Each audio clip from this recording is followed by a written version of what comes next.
All right, if I gave out book awards every year on this channel, I bet David Taylor's A Body of Praise would win Pleasant Surprise of the Year for me. Let me tell you what I mean. Welcome to Books and Big Ideas, what I'm reading, what I'm thinking about, with Joel Wentz. Okay, I have here a copy of David Taylor's book, A Body of Praise, Understanding the Role of Our Physical Bodies in Worship, from Baker Academic, and I want to say thank you right away to Baker for sending me a review copy of this. This is my honest reaction to the book. I already mentioned this is a pleasant surprise for me, so you know this is going to be a largely positive review. But let me take you through my format of the main idea, the research behind it, the readability of the style, and then my general reaction to the book.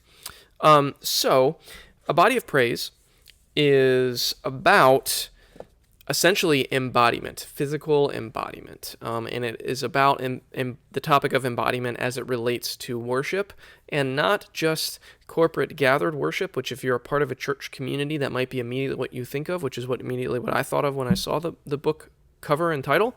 And it is kind of about that, but it's about so much more than that. It's really about a lifestyle, a life of full worship, and what does that mean as it relates to our bodies, being embodied people. That really is the big umbrella concept of A Body of Praise. And as such, it connects to a lot of kind of sub-concepts underneath that. I mean, there's a wide range of chapter topics in this book. He discusses the senses as it relates to worship. Senses like smell and sight of color, hearing, movement, dance. There's a chapter on kind of science, the science of the body.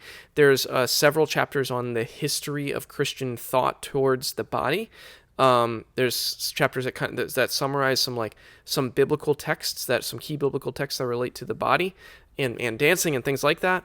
But there's also really robust discussion of the topic of disability, especially in our cultural moment. There's a lot of he dialogues a lot with writers like John Swinton and others who have written very thoughtfully on the topic of disability as it relates to the church and participating in the life of the church. There's a chapter on the arts and aesthetics and how our embodiment kind of connects to the arts. So there's a lot of different connection points to the broad topic of embodiment and the role of the body, thinking about the body, the history of the Christian tradition, and actually the act of worship and the act of living, the act of living as an embodied person and pursuing a life of worship. And he's really trying to bring in a full and robust consideration of physical embodiment in addition to what is typically the focus of a lot of books of theology, which is the head or thoughts or the heart or emotions. He's trying to bring in the embodiment side to flesh out, no pun intended there, or pun intended maybe, to flesh out the whole kind of discussion about what does it mean to kind of be alive fully, in addition to how we think and how we feel emotionally. There's a lot about embodiment that connects, that can build out that discussion. So yeah, A Body of Praise is about all those subtopics wrapped up under the big kind of overarching theme of worship, a life of worship. So that's the main idea of A Body of Praise. The research behind the book, as I've just alluded to, there's a lot of different things going on in different topics, and so the research is very wide ranging.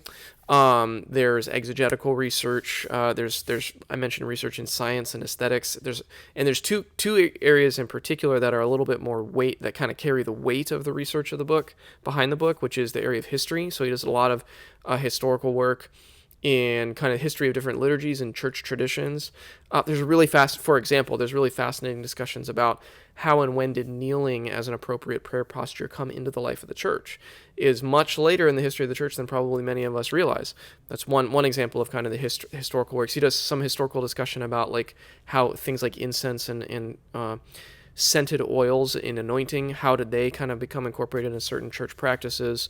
There's historical discussion of the changing attitudes towards different aspects of the body and dancing in different traditions and so on and so forth. So there's a good bit of history. I would say that there's more historical content in here than there is exegetical content, for example, or scientific content or any of that stuff. But all of that stuff is there. I mean, this is it's a pretty short book. It is chock full of footnotes and citations. So there's a lot of research that went into kind of building the case behind the book, so to speak. That's a little bit about that. Now, the readability of it, this is under Baker's academic line, and there is a lot of research, as I just mentioned, behind it. But I would say that this is a very readable book, mostly, honestly, because it's very short. The chapters are very short. It's wide-ranging, different kind of topical chapters that go from topic to topic, and they're kind of thematically organized that way. But the length of the book really does go a long way towards making it very readable. I read through this very quickly. The style is not overly academic, although it's serious. It's a serious book. It's not a lighthearted conversational kind of approach to writing, but it's not inscrutable or dense or heavy either. If that makes sense, it's somewhere in the middle there. But it's a very readable book, very pleasant to read overall. So that's that. Now the last thing I'd like to comment on is my reaction. I'll spend a little bit more time on this. And I tipped my hand at the very beginning of this by saying this was my biggest pleasant surprise of the year. And I really mean that. I think I want to unpack what I mean by that. The reason this was a pleasant surprise, it's a really fantastic book. I mean, just full stop, it's an excellent book. It's excellently studied, sensitively written. When he engages with topics like the topic of disability, for example, is extraordinarily nuanced and gracious and sensitive and up to date with what I can tell, at least as far as I can tell, the kind of most conversant with the most recent kind of people doing work on that topic.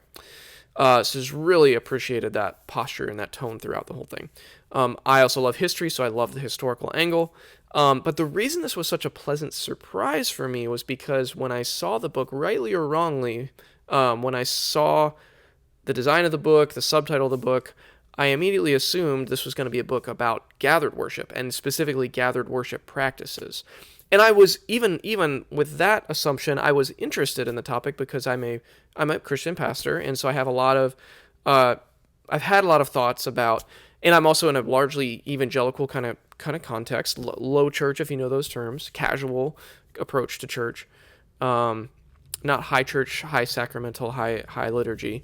But I've always had an interest, for a long time now, I've had an interest in what is the role of the body in gathered corporate practices. Things like stances and kneeling and the sign of the cross, for example, which he has a fantastic discussion of even that historically in the book. So I was interested, I kind of went at this with I'm really interested in gathered worship and specifically what he might have to say about how do we respond bodily in gathered worship.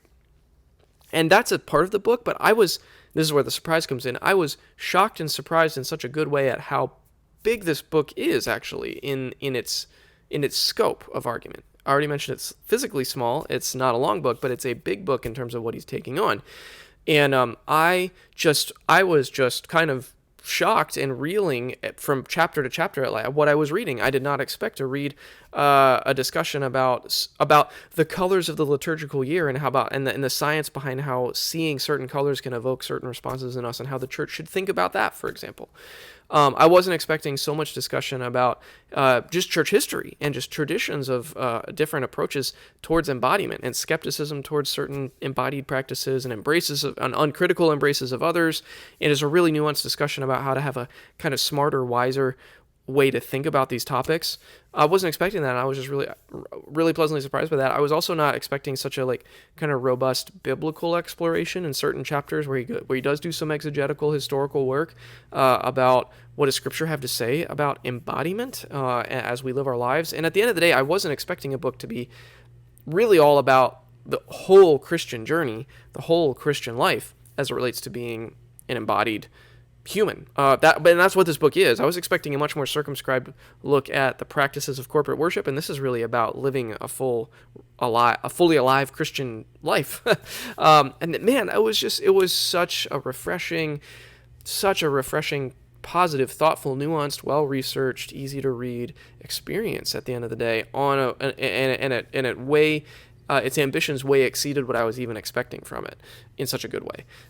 So I really loved it. I really, really love this book. It's going to be on my list of favorite books from the year, to be honest, partly because of that surprise factor, but also just because it's really so intelligently argued, well-structured, and approachable and easy to read.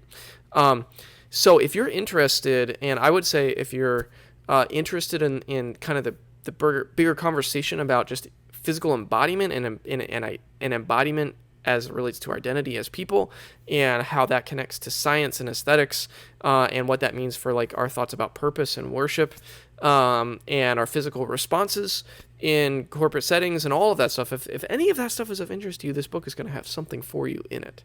And so I'm deeply grateful to David Taylor for writing it and for Baker for putting it out there and sending me a copy to review.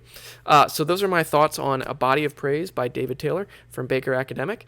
I hope that something here kind of piqued your interest or maybe turned you onto a book that you might be interested in spending some time with. But as always, thanks for taking some time to watch.